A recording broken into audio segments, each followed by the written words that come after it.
नमस्कार दोस्तों, welcome you to GK tricks. इस वीडियो में हम रीट एग्जाम्स के लिए एनसीईआरटी 6 क्लास के राजस्थान जीके का चैप्टर नंबर 9 से संबंधित सारे इंपॉर्टेंट प्रश्न हम इस वीडियो में कवर करेंगे। सारे प्रश्न आप ईमानदारी के साथ देखिएगा। इसके बाद में केवल एक चैप्टर और बच रहे हैं, तो टोटल 10 चैप्टर दे रखे हैं 6 क्लास की बुक में, सारे हमारे कवर हो जाएंगे। और जिन स्टूडेंट ने भी ईमानदारी के साथ इस सीरीज को फॉलो रखा है, सारे क्वेश्चंस लिखे हैं, वो हमें कमेंट सेक्शन में एक बार लिख के जरूर बताएं। और देखिए, वीडियो के एंड में आपसे कुछ इंपॉर्टेंट बात भी करना चाहता हूँ, तो आप वीडियो को एंड तक देखिएगा। तो चलिए इस वीडियो की शुरुआत करते हैं। अगर वीडियो आपको पसंद आए तो लाइक करके हमें सपोर्ट जरूर करिएगा। यहाँ पर फर्स्ट क्वेश्चन देखते हैं। राजस्थान में शिक्षा का अधिकार अधिनियम कितने वर्ष के बच्चों को निःशुल्क एवं अनिवार्य शिक्षा प्रदान करने के लिए लागू किया गया है?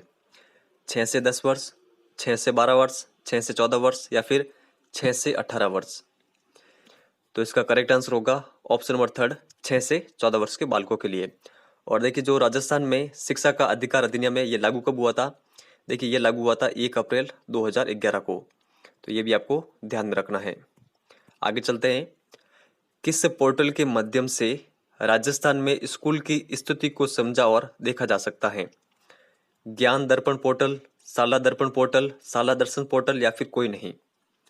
देखिए, इसका करेक्ट आंसर होगा ऑप्शन नंबर सेकंड, जो शाला दर्पण पोर्टल है, इसके माध्यम से स्कूलों की स्थिति को समझा और देखा जा सकता है राजस्थान में। तो ये आपको ध्यान रखना है। इंदिरा प्रियदर्शिनी पुरस्कार किन के लिए है? बालकों के लिए, महिलाओं के लिए, बालिकाओं के लिए या फिर वृद्धजनों के लिए? देखिए, इसका करेक्ट आंसर होगा इंदिरा प्रियदर्शिनी पुरस्कार, ये है बालिकाओं के लिए। तो ऑप्शन नंबर थर्ड इसका करेक्ट आंसर होगा। और देखिए, एक पुरस्कार और है, गार्गी पुरस्कार, वो भी बालिकाओं के लिए होता है। तो ये भी आपको ध्यान में रखना है। 2011 की जनगणना के अनुसार राजस्थान की साक्षरता दर है 79.19%, 52.12% या फिर 66.1% या फिर कोई नहीं? देखिए, यहाँ पर इसका करेक्ट आंसर होगा राजस्थान की जो साक्षरता दर है वो है 66.1%। ये आप ध्यान रखिएगा। आगे चलते हैं। राजस्थान की पुरुष साक्षरता दर है 79.19%, 62.12%, 66.1% या फिर 55.3%? तो देखिए, यहाँ पर करेक्ट आंसर होगा ऑप्शन नंबर फर्स्ट, 2011 की जनगणना के अनुसार जो राजस्थान की पुरुष साक्षरता दर है वो है 79.19%। तो ये आपको ध्यान रखनी है। आगे चलते हैं। 2011 की जनगणना के अनुसार महिला साक्षरता दर है 79.19%, 52.12%, 66.1% या फिर कोई नहीं? देखिए, करेक्ट आंसर होगा राजस्थान की जो महिलाओं की साक्षरता दर है वो है 52.12%। तो ये आपको ध्यान में रखना है। आप तीनों ध्यान रखिएगा। जो ऊपर वाला दे रखा है ये है पुरुष साक्षरता दर, नीचे वाली है महिला साक्षरता दर, और राजस्थान की कुल साक्षरता दर है 66.1%। तो ये तीनों फैक्ट आपको कंटेस्टली ध्यान में रखने हैं। राजस्थान में जनता के स्वास्थ्य कल्याण के लिए कितनी आबादी पर स्वास्थ्य उपकेंद्र स्थापित होते हैं? 100, 1000, 1 लाख या फिर 10 लाख? तो देखिए, इसका करेक्ट आंसर होगा 1000 की आबादी पर स्वास्थ्य उपकेंद्र स्थापित होते हैं। तो यहाँ पर ऑप्शन नंबर सेकंड इसका करेक्ट आंसर होगा। तो ये आप ध्यान रखिएगा। आगे चलते हैं। आपातकालीन एम्बुलेंस सुविधा नंबर है 103, 105, 108 या फिर 111? देखिए, इसका करेक्ट आंसर होगा ऑप्शन नंबर थर्ड, 108। राजस्थान में जनता के कल्याण के लिए कितनी आबादी पर प्राथमिक स्वास्थ्य केंद्र स्थापित होते हैं? 100, 1000, 30,000 या फिर 10 लाख? देखिए, यहाँ पर करेक्ट आंसर होगा ऑप्शन नंबर थर्ड, 30,000 की आबादी पर प्राथमिक स्वास्थ्य केंद्र स्थापित होते हैं। तो ये आपको ध्यान में रखना है। राजस्थान के किस जिले में आयुर्विज्ञान महाविद्यालय नहीं है? जयपुर, जोधपुर, दौसा, टोंक, अजमेर, बीकानेर या फिर कोटा और उदयपुर में? देखिए, करेक्ट आंसर होगा ऑप्शन नंबर सेकंड, दौसा और टोंक में आयुर्विज्ञान महाविद्यालय नहीं है। बाकी जो जयपुर, जोधपुर, अजमेर, बीकानेर और कोटा और उदयपुर है, यहाँ पर है आयुर्विज्ञान महाविद्यालय। तो ये आपको कंटेस्टली ध्यान में रखने हैं। आगे चलते हैं। राजस्थान में जनता के स्वास्थ्य कल्याण के लिए कितनी आबादी पर सामुदायिक स्वास्थ्य केंद्र स्थापित होते हैं? 100, 1000, 30,000 या फिर 1 लाख? देखिए, करेक्ट आंसर होगा ऑप्शन नंबर फोर्थ, 1 लाख की आबादी पर स्थापित होते हैं सामुदायिक स्वास्थ्य केंद्र। तो ये आप ध्यान रखिएगा। और देखिए आगे हमने क्या क्या देखा है। आगे हमने देखा है एक प्राथमिक स्वास्थ्य केंद्र वो स्थापित होता है 30,000 की आबादी पर, और जो स्वास्थ्य उपकेंद्र हैं, स्वास्थ्य उपकेंद्र स्थापित होते हैं 1,000 की आबादी पर। तो ये तीनों आपको ध्यान में रखने हैं। दवाइयों का विक्रय लाइसेंस एवं निर्माण लाइसेंस किसके द्वारा प्रदान किया जाता है? औषधि नियंत्रण संगठन, जन स्वास्थ्य संगठन, मेडिकल लाइसेंस संगठन या फिर कोई नहीं। देखिए इसका करेक्ट आंसर होगा ऑप्शन नंबर फर्स्ट, औषधि नियंत्रण संगठन। ये आपको ध्यान में रखना है। आगे चलते हैं। बेटी की पढ़ाई और शादी के लिए किस विभाग के पास सुकन्या समृद्धि योजना का खाता खुलवाया जा सकता है? बैंकिंग विभाग, डाक विभाग, सामुदायिक सेवा विभाग, महिला एवं बाल कल्याण विभाग। तो देखिए इसका करेक्ट आंसर होगा ऑप्शन नंबर सेकंड, डाक विभाग के पास खाता खुलवाया जा सकता है सुकन्या समृद्धि योजना का। तो यहाँ पर ऑप्शन नंबर सेकंड इसका करेक्ट आंसर होगा। राजस्थान की किस रियासत में सर्वप्रथम रेल चली थी? बीकानेर रियासत, कोटा रियासत, जयपुर रियासत या फिर भरतपुर रियासत। देखिए करेक्ट आंसर होगा ऑप्शन नंबर थर्ड, जयपुर रियासत में। और ये कब चली थी? 1874 में। तो ये आपको ध्यान में रखना है। राजस्थान में पहली बार रेल कहां से कहां तक चली थी? मुंबई से थाने, आगरा फोर्ट से बांदीकुई, कोटा से जयपुर, बांदीकुई से भरतपुर। देखिए करेक्ट आंसर होगा option number second, Agra fort से बांदीकुई। ये आपको ध्यान रखना है। कब चली? तो अप्रैल 1874 में। राजस्थान राज्य परिवहन निगम की स्थापना कब हुई थी? 1 अक्टूबर 1960, 1 अक्टूबर 1954, 1 अक्टूबर 1964, 1 अक्टूबर 1970। देखिए इसका करेक्ट आंसर होगा राजस्थान राज्य परिवहन निगम की स्थापना हुई थी 1 अक्टूबर 1964 को। तो यहाँ पर ऑप्शन नंबर थर्ड इसका करेक्ट आंसर होगा। राजस्थान का सबसे लंबा राष्ट्रीय राजमार्ग कौन सा है? NH-15, NH-8, NH-147 या फिर NH-71B। देखिए इसका करेक्ट आंसर होगा जो NH-15 है, ये राजस्थान का सबसे लंबा राष्ट्रीय राजमार्ग है।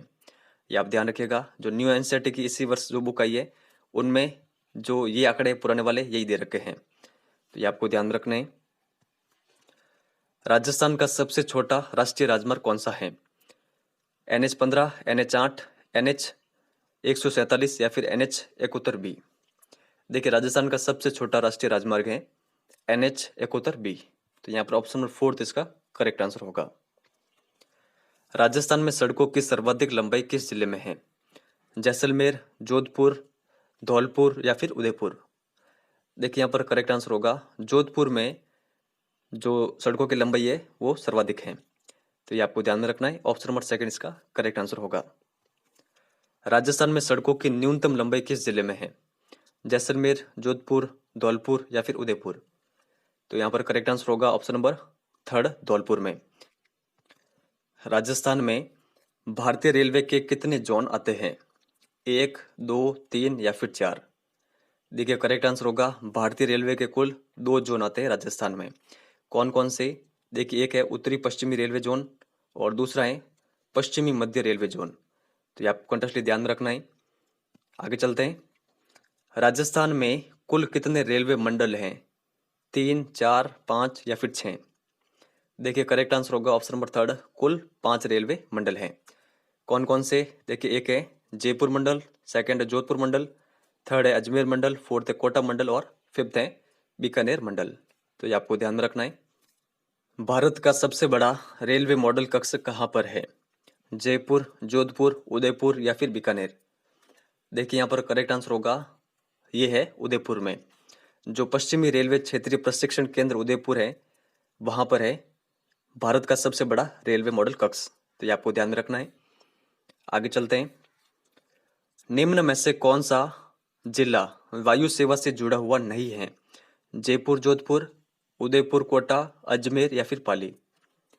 देखिए यहाँ पर करेक्ट आंसर होगा वायु सेवा से जुड़ा हुआ जो जिला नहीं है वो है पाली। बाकी जितने भी जिले दे रखे हैं ये सभी वायु सेवा से जुड़े हुए हैं। आगे देखते हैं। राजस्थान का एकमात्र अंतर्राष्ट्रीय हवाई अड्डा है सूरतगढ़ हवाई अड्डा, रातानाडा हवाई अड्डा, सांगानेर हवाई अड्डा या फिर कोई नहीं? देखिए करेक्ट आंसर होगा सांगानेर हवाई अड्डा राजस्थान का एकमात्र अंतर्राष्ट्रीय हवाई अड्डा है। ये आप ध्यान रखिएगा। और ये कहाँ पर है, किस जिले में? तो ये है जयपुर में। ये आपको ध्यान में रखना है। और जो ये रातानाडा हवाई अड्डा ये कहाँ पर है? ये है जोधपुर में। और सूरतगढ़ हवाई अड्डा है श्रीगंगानगर में। निम्न में से कौन सा हवाई अड्डा भारतीय वायुसेना के अधीन है? बीकानेर जैसलमेर, सूरतगढ़ बाड़मेर, फलोदी रातानाडा या फिर सभी? देखिए करेक्ट आंसर होगा भारतीय वायुसेना के जो अधीन हवाई अड्डे हैं वो है ये सभी। तो सभी इसका करेक्ट आंसर होगा। जितने भी फैक्ट है ये आपको ध्यान रखने हैं कंटिन्यूअसली। यहाँ पर 6 दे रखे हैं तो 6 के 6 आपको ध्यान में होने चाहिए। तो इस चैप्टर से इतने क्वेश्चन बनते हैं। इस क्वेश्चन का आंसर आपको इस वीडियो के कमेंट सेक्शन में देना है। राजस्थान में सर्वाधिक उपलब्ध खनिज कौन सा है? चांदी, रॉक फॉस्फेट, तांबा या फिर अभ्रक? अगर आपको इस क्वेश्चन का आंसर आता हो तो आप इस वीडियो के कमेंट सेक्शन में बता सकते हैं। और देखिए वीडियो के स्टार्टिंग में मैंने आपसे कहा था कि इस वीडियो के एंड में आपसे कुछ कहना है। तो देखिए जैसे ही हमारी 6ठी क्लास की ये पुस्तक कवर होती है उसके बाद में हम 7वीं और 8वीं क्लास की पुस्तक को लेंगे। तो देखिए जो 7वीं क्लास की पुस्तक है उसमें और 8वीं क्लास की पुस्तक में 10 चैप्टर दे रखे हैं। और जो 7वीं क्लास की पुस्तक है उसमें चैप्टर नंबर 10 हमारे काम का नहीं है। तो टोटल 9 चैप्टर है 7वीं क्लास की पुस्तक में और 8वीं क्लास की पुस्तक में टोटल 10 चैप्टर। तो देखिए इन सभी चैप्टर को मैं आपको 2 वीडियो के माध्यम से कवर कराऊंगा। तो देखिए जो 2 वीडियो होंगे ये मैराथन वीडियो होंगे। तो जो पहला वीडियो आएगा वो आएगा 7वीं क्लास के 9 चैप्टर पर और जो सेकंड वीडियो होगा वो होगा 10 चैप्टर वाला वीडियो 8वीं क्लास का। ऐसा मैं इसीलिए कर रहा हूँ कि देखिए जो 9 चैप्टर और 10 चैप्टर हैं ये अगर मैं आपको कवर कराने जाऊँ तो लगभग 19 दिन लगेंगे। लेकिन मैं पूरी कोशिश करूँगा कि 15 दिन के अंतर्गत या फिर इससे कम दिन के अंतर्गत मैं आपके 7वीं और 8वीं क्लास को कवर करवा दूँ। और उसके बाद में हम अगर मुझे समय मिला तो मैं पॉलिटिकल साइंस भी आपके लिए स्टार्ट कर दूंगा। तो अगर आपसे हो सके तो वो मैराथन वीडियोस देख लीजिएगा। लेकिन मैं ये पूरा प्रयास करूंगा कि जितने भी आपको ये चैप्टर में कवर करूं इनमें आपका एक भी प्रश्न नहीं छूटेगा। मुझे मेहनत जरूर लगेगी। देखिए जो 7वीं क्लास का वीडियो आएगा लगभग जो हम ये 10th चैप्टर अपलोड करेंगे 6ठी क्लास का उसके लगभग 4 या 5 दिन तो लगेंगे। क्योंकि 9 अध्यायों के क्वेश्चन रेडी करने में काफ़ी अधिक समय लगता है। तो वो क्वेश्चन रेडी होंगे उसके बाद में वो वीडियो बनेगा। वीडियो बनने के बाद में अपलोड होगा। उसी तरह फिर 8वीं क्लास के सारे क्वेश्चन रेडी करने होंगे 10 चैप्टर के। और क्वेश्चन रेडी होने के बाद में वीडियोस को बनाना और फिर आपके सामने रखना।